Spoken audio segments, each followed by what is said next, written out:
Hello students, so now we are going to learn about the new quantity potential difference. तो last lecture में हम लोगों ने जो स्टडी किया था अबाउट इलेक्ट्रिक करंट, तो जैसे कि इलेक्ट्रिक चार्ज फ्लो होता है तो हम लोगों को इलेक्ट्रिक करंट मिलता है, जैसे कि पानी फ्लो होता है तो हम लोगों को वाटर करंट मिलता है वहाँ पे, जैसे कि एयर जो फ्लो हो रही है तो इसकी वजह से हम लोगों को एयर करंट मिलता है यहाँ पे। तो कोई भी चीज़ें फ्लो होती क्यों है वहाँ पे, तो एक छोटा सा लॉजिक अगर हम लोग बताएं आपको कि पानी कैसे फ्लो होता है तो आप लोग इजीली बोल सकते हो, ड्यू टू ग्रेविटेशनल फोर्स पानी जो होता है means water can flow from higher place to lower place, ये आप बोल सकते हो। ऐसे मीन्स जो एयर फ्लो होती है यहाँ पे तो आप कैसे बोलोगे कि due to pressure difference air can flow from one place to another place, तो ये आप लोग इजीली बोल सकते हो।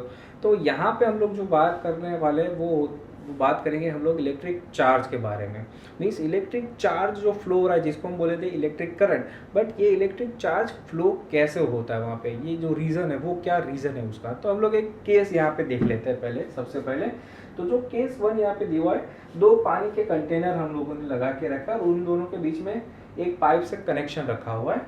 तो जैसे कि यहाँ पे आप देखोगे कि दोनों कंटेनर के अंदर इक्वल हाइट है यहाँ पे, बराबर पानी का लेवल दोनों में सेम रखा हुआ है। और सेकंड केस के अंदर हम लोगों ने क्या रखा हुआ है कि यहाँ पे पानी का जो लेवल है कंपेयर टू दिस कंटेनर, ये कंटेनर के अंदर जो लेवल है वो कम है यहाँ पे। तो मैं अगर आपको पूछूं कि ये केस के अंदर पानी ये साइड से ये साइड फ्लो होगा या ये साइड से ये साइड फ्लो होगा, ये केस 2 के अंदर पानी फ्लो होगा, तो आप लोग इजीली बोलोगे कि केस 1 के अंदर पानी फ्लो नहीं होगा और केस 2 के अंदर पानी फ्लो होगा। It means in case number 1 पानी ना इधर से इधर जाएगा ना पानी इधर से इधर आएगा, मीन्स फ्लो ऑफ वाटर नहीं होगा। क्यों? क्योंकि जो लेवल है यहाँ पे दोनों में, वो दोनों का लेवल सेम है वहां पे।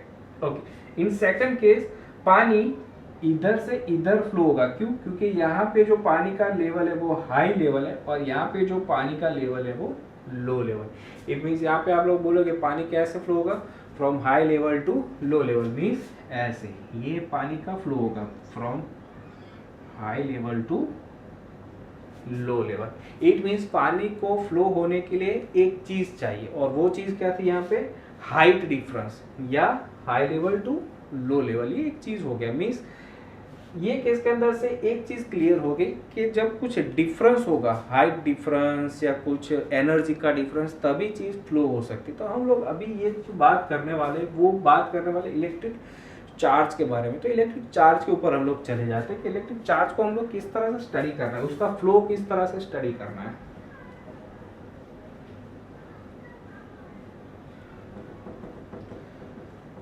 तो एज एन एग्जांपल अगर हम लोग डेफिनेशन देखने जाए तो एज पर डेफिनेशन पहले एक डायग्राम ड्रॉ कर लेते हैं यहाँ पे।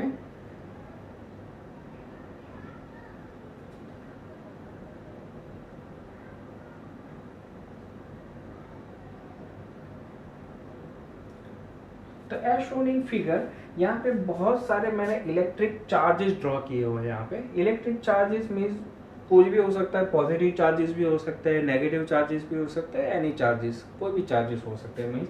और ये इलेक्ट्रिक चार्ज जो मैंने रखा हुआ है इट मीन्स वो अपने आसपास में इलेक्ट्रिक फील्ड जनरेट करेगा। मीन्स हम लोग जो पोटेंशियल डिफरेंस की बात करने वाले हैं यहाँ पे, और वो electric potential without electric field possible नहीं है। ये जो लॉजिक है वो हायर सेमेस्टर में मीन्स हायर स्टैंडर्ड में आप लोग पढ़ोगे, इतना डीप में हम लोग अभी नहीं जा रहे in standard 10। Okay, but electric potential वहाँ पे ही होगा जहाँ पे इलेक्ट्रिक फील्ड होगा। Is that clear? तो यहाँ पे हमने बहुत सारे इलेक्ट्रिक चार्ज ड्रॉ किया हुआ है और यहाँ पे कोई एक चार्ज मैं कंसिडर कर रहा हूँ Q एट पॉइंट A और दूसरा कोई एक रैंडम पॉइंट में ले रहा हूँ, यहाँ पे कोई भी पॉइंट B ले रहा हूँ, यहाँ पे कोई B। Is that clear? तो सोचो कि यहाँ पे जो चार्ज Q रखा हुआ है एट पॉइंट A, मुझे ये चार्ज को मीन्स पॉइंट A से पॉइंट B के ऊपर लेके जाना है। तो क्या होगा यहाँ पे, तो यहाँ पे ये चार्ज के ऊपर ये सभी चार्जेस मीन्स जो पॉजिटिव हो गए या नेगेटिव हो गए, एज एन एग्जांपल सोच लो ये जो चार्ज था वो पॉजिटिव चार्ज है और बाकी बहुत सारे पॉजिटिव चार्ज उसके सामने रखे हैं हमने। बट ये जो सभी पॉजिटिव चार्ज है वो ये पॉजिटिव चार्ज जो क्या करेंगे, रिपेल करेंगे, मीन्स सेम चार्जेस एक दूसरे को क्या कर रहे हैं, रिपेल। मीन्स मुझे जाना है point A to point B जाना है यहाँ पे।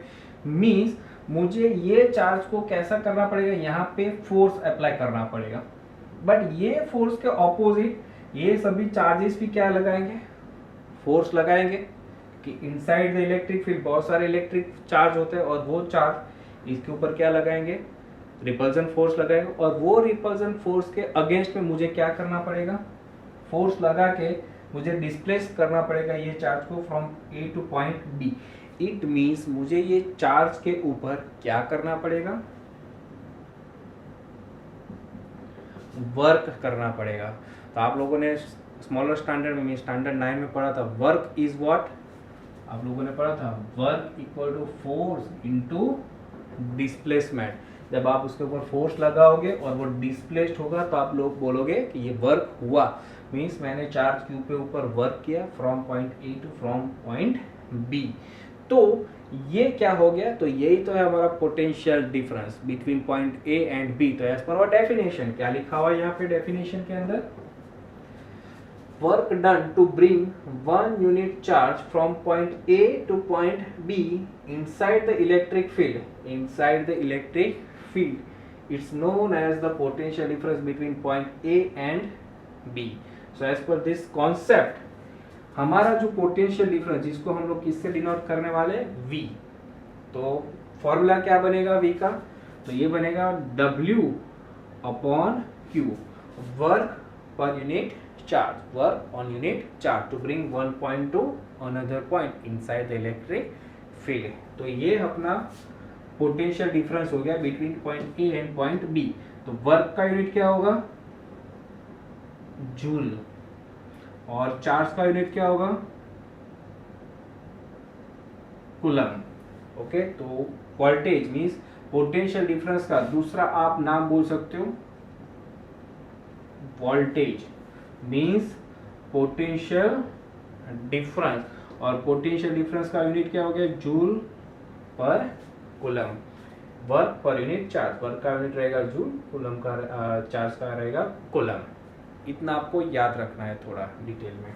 तो ये जो डेफिनेशन है पोटेंशियल डिफरेंस का, जिसको हम लोग V से डिनोट करेंगे, इसका फॉर्मूला भी याद रखना है। जैसे हमने आगे के लेक्चर में बोला था, अगर बहुत छोटा करंट फ्लो हो रहा है तो हम लोग क्या लिखते थे वहाँ पे 1 milli ampere equal to 10⁻³ ampere.